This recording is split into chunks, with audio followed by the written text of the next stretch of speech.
Good morning all of you. आज हम project management and financing के अंदर हमारा लेक्चर नंबर 29 स्टार्ट कर रहे हैं, यूनिट 4 का। आज के टॉपिक के अंदर हम सोर्स सिलेक्शन पढ़ेंगे। सोर्स सिलेक्शन क्या है, सोर्स सिलेक्शन से रिलेटेड हम कुछ चीज़ें यहाँ पे कंसेप्ट्स पढ़ेंगे। उसके बाद क्या क्या टूल्स एंड टेक्निक्स हैं हमारे सोर्स सिलेक्शन की, उनके बारे में पढ़ेंगे।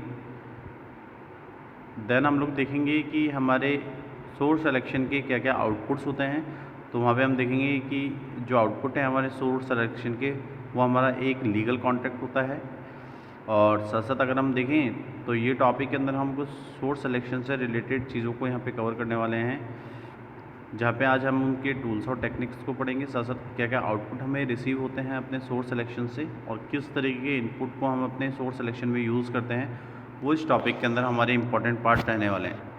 सबसे पहले हम समझते हैं सोर्स सिलेक्शन का मतलब क्या है।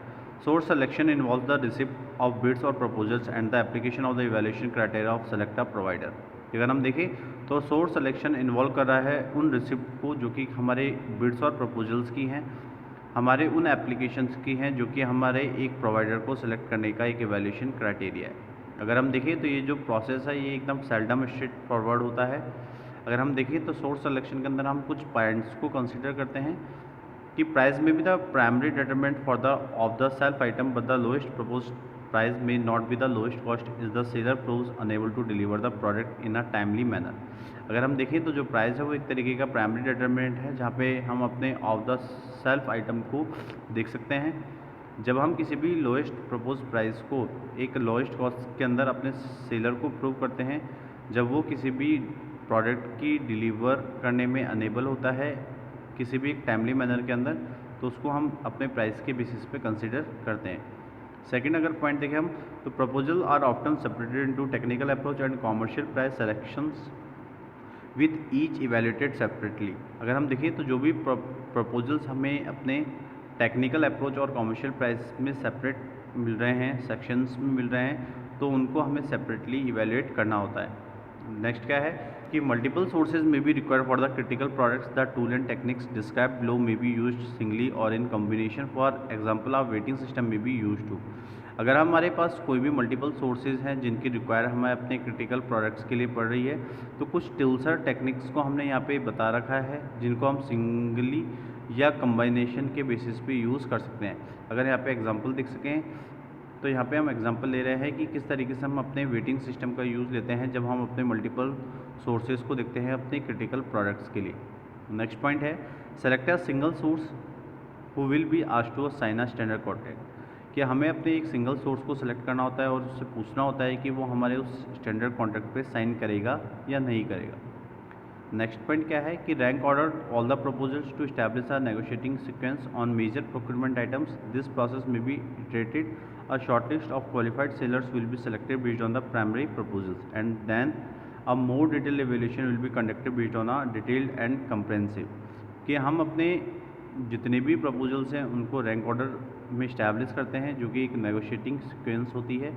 उसके बाद जो भी हमारे मेजर प्रोक्यूरमेंट आइटम्स हैं उनको हम अपने प्रोसेस में ट्रेटेड करते हैं, और जो भी हमने अपने शॉर्टलिस्ट कर रखे हैं क्वालिफाइड सेलर्स को, उनको हम सेलेक्ट करते हैं अपने प्रिलिमिनरी प्रपोजल्स के बेसिस पे। और साथ साथ हमें अपने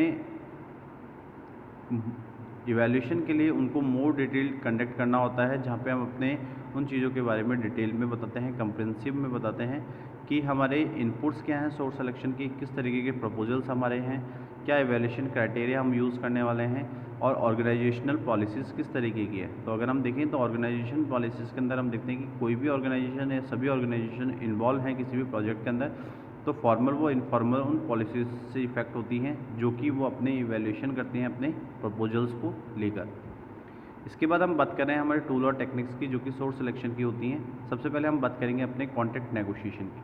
contract negotiation involve the clarification and mutual agreement on the structure and requirement of the contract prior to the signing the contract. अगर हम देखें तो कॉन्ट्रैक्ट नेगोशिएशन इन्वॉल्व कर रहा है उन क्लैरिफिकेशन को, उन म्यूचुअल एग्रीमेंट को जो कि एक स्ट्रक्चर में है, कॉन्ट्रैक्ट की रिक्वायरमेंट्स में हैं, जहाँ पे हमें अपने कॉन्ट्रैक्ट के अंदर सिग्नेचर करने होंगे। For the extent possible the final contract language should reflect all the agreement rich. कि अगर हम अपने एक्सटेंट पॉसिबल को देखें तो जो फाइनल कॉन्ट्रैक्ट लैंग्वेज है वो हमेशा हमारे एग्रीमेंट को रिफ्लेक्ट करती है। Subjects covered generally include but are not limited to. जिन भी सब्जेक्ट्स को हम अपने कॉन्ट्रैक्ट के थ्रू इंक्लूड कर रहे हैं वो लिमिटेड नहीं होंगी। Responsibilities and authorities, applicable terms and laws, technical and business management approach, contract financing and price. और अगर हम देखें तो यहाँ पे हम कंसिडर कर रहे हैं कि हमारे सब्जेक्ट के अंदर हम जो चीज़ों को इंक्लूड कर रहे हैं उनमें हमारी रेस्पॉन्सिबिलिटी और अथॉरिटीज़ है, हमारे टर्म्स एंड लॉज हैं, technical and business management approaches हैं, कॉन्ट्रैक्ट फाइनेंसिंग है और प्राइस है। अगर हम अपने कॉम्प्लेक्स प्रोक्यूरमेंट आइटम को देखें तो कॉन्ट्रैक्ट नेगोशिएशन के अंदर वो एक इंडिपेंडेंट प्रोसेस होता है हमारे इनपुट्स के साथ, जहाँ पे हम अपने इश्यूज़ और ओपन आइटम लिस्ट को इंक्लूड करते हैं। और अगर हम अपने आउटपुट्स को देखें तो वो हमारे मेमोरेंडम होते हैं अंडरस्टैंडिंग के, जो कि हमारे खुद के होते हैं। अगर हम अपने कॉन्ट्रैक्ट नेगोशिएशन के एक स्पेशल केस में देखें तो जो जनरल मैनेजमेंट स्किल है उनको हमेशा हम नेगोशिएशन कहते हैं। और जो भी नेगोशिएशन टूल और टेक्निक्स हैं, जो भी स्टाइल्स हैं, उनको हम वाइडली डिस्कस करते हैं हमारे जनरल मैनेजमेंट लिटरेचर के अंदर, और जनरली वो एप्लीकेबल होता है किसी भी कॉन्ट्रैक्ट नेगोशिएशन में। उसके बाद अगर हम बात करें तो नेक्स्ट जो टूल और टेक्निक है वो है हमारी वेटिंग सिस्टम।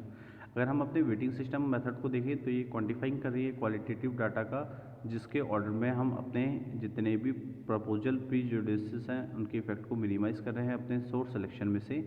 अगर हम देखें तो इस सिस्टम में हम इन्वॉल्व कर रहे हैं, पहला है कि हमें असाइन करना होता है उन न्यूमेरिकल वेट को जो कि हर एक इवैल्यूएशन क्राइटेरिया के होते हैं। सेकंड क्या है, हमें अपने रेटिंग करना होता है उन प्रोस्पेक्टिव सेलर्स का जो कि हमें ईच क्राइटेरिया में देखने हैं। नेक्स्ट क्या करते हैं, हम मल्टीप्लाई करते हैं अपने वेट को उनकी रेटिंग से, और लास्ट में हमें टोटल करना होता है उन रिजल्टेंट प्रोडक्ट का जो कि हमें कंप्यूट करते हैं हमारे ओवरऑल स्कोर को। उसके बाद आप देख सकते हैं कि नेक्स्ट जो टूल और टेक्निक है that is the screening system. अगर हम स्क्रीनिंग सिस्टम को देखें तो स्क्रीनिंग सिस्टम इन्वॉल्व कर रही है कि जब हमें इस्टेब्लिश करना होता है एक मिनिमम रिक्वायरमेंट हमारे परफॉर्मेंस की, जो कि हमारे एक इवैल्यूएशन क्राइटेरिया का पार्ट है। तो अगर हमें एग्जांपल से यहाँ पे समझना हो तो कोई भी प्रोस्पेक्टिव सेलर कभी भी अपने प्रपोज प्रोजेक्ट मैनेजर को रिक्वायर होता है, जो कि एक प्रोजेक्ट मैनेजमेंट प्रोफेशनल होता है, वो उसको रिमाइंडर करता है सबसे पहले जब उस प्रपोजल को वो कंसिडर कर रहा होता है। उसके बाद अगर हम देखिए तो नेक्स्ट जो हमारी टूल और टेक्निक है that is the independent estimate. कि for many procurement items the procuring organization may prepares on estimates as a check on the proposal pricing.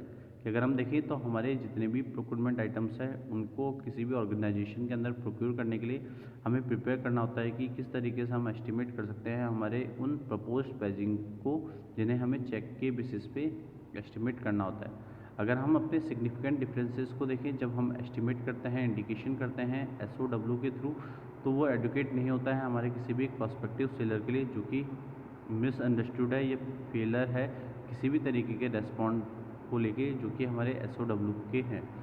और अगर हम इंडिपेंडेंट एस्टिमेट कर रहे हैं तो हमें रेफ़र करना होगा कि किस तरीके से हम अपनी कॉस्ट को एस्टिमेट कर सकते हैं किसी भी एक पर्टिकुलर प्रोजेक्ट के लिए।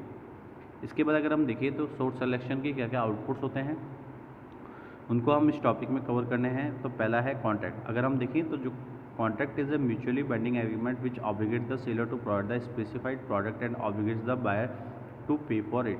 अगर हम देखें तो जो कॉन्ट्रैक्ट है वो एक म्यूचुअली बाइंडिंग एग्रीमेंट है जो कि ऑब्लिगेट कर रहा है कि सेलर प्रोवाइड करेगा एक स्पेसिफाइड प्रोडक्ट, और जो बायर है वो ऑब्लिगेट करेगा कि वो उसके रिगार्डिंग पेमेंट करेगा। अगर आप देखें तो जो एक contract is a legal relationship subject to the remedy in the court. अगर हम देखें तो जो कॉन्ट्रैक्ट है वो एक तरीके का लीगल रिलेशनशिप है जिसका सब्जेक्ट हम अपने कोर्ट ऑफ रेमेडी के अंदर करते हैं। द एग्रीमेंट में बी अ सिंपल और complex, usually reflecting the simplicity and complexity of the product. अगर हम देखें तो जो एग्रीमेंट है वो बहुत सिंपल और कॉम्प्लेक्स होता है। यूजुअली अगर हम देखें तो ये रिफ्लेक्ट करता है हमारी एक सिंपलिसिटी और कॉम्प्लेक्सिटी को जो कि किसी प्रोडक्ट की होती है।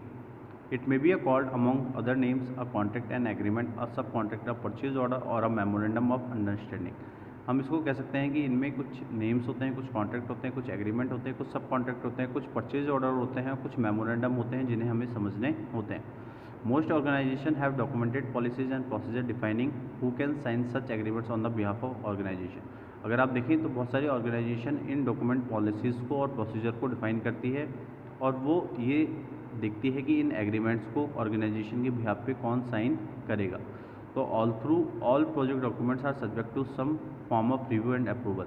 तो हमारे जितने भी प्रोजेक्ट डॉक्यूमेंट्स हैं उनके सब्जेक्ट में हमें उनका रिव्यू करना होता है, अप्रूवल लेना होता है। और the legally binding nature of the contract usually means it will be subjected to a more extensive approval process. अगर हम कहें कि जो हमारा कॉन्ट्रैक्ट है वो लीगल बाइंडिंग नेचर का है और इसका जो भी सब्जेक्ट है वो हमारे एक्सटेंसिव अप्रूवल प्रोसेस का पार्ट है, तो हमें अपने कॉन्ट्रैक्ट के थ्रू उसको जस्टिफाई करना होता है। In all cases the primary focus of the review and approval process should be to ensure that the contract language describe a product और service that will satisfy the need identified. कि अगर हम कुछ cases के अंदर देखिए तो हमारा जो प्राइमरी फोकस होता है, जब हम अपने प्रोसेस को रिव्यू और अप्रूवल देते हैं तो उससे हम ये इंश्योर करते हैं कि जो भी हमारी कॉन्ट्रैक्ट की लैंग्वेज है वो हम डिस्क्राइब करेंगे अपने प्रोडक्ट और सर्विसेज में, जिससे कि हम उनकी नीड को आइडेंटिफाई करें और उनको सेटिस्फाई कर सकें। In the case of major project undertaken by public agency, अगर आप देखें कि कुछ केस के अंदर अगर कुछ प्रोजेक्ट हमारे पब्लिक एजेंसीज अंडरटेक कर रही हैं तो जो रिव्यू प्रोसेस है वो इवन हम इंक्लूड करते हैं कि public review of the agreement. तो अगर देखें तो वहाँ पे जो रिव्यू प्रोसेस है वहाँ पे हम इंक्लूड करते हैं कि पब्लिक रिव्यू करेगी उन एग्रीमेंट का जो कि उस पर्टिकुलर प्रोजेक्ट का है। तो आज के टॉपिक के अंदर हमने अपने सोर्स सिलेक्शन के बारे में पढ़ा, सोर्स सिलेक्शन क्या होता है उनकी चीज़ों के बारे में देखा, और साथ साथ हमने कुछ टूल्स एंड टेक्निक्स यहाँ पे पढ़ी और हमारे इनपुट्स और आउटपुट्स को देखा जो कि एक सोर्स सिलेक्शन का पार्ट होते हैं। तो आज का लेक्चर यहाँ पे कंप्लीट होता है। आज के लिए इतना ही। Thank you so much and have a nice day.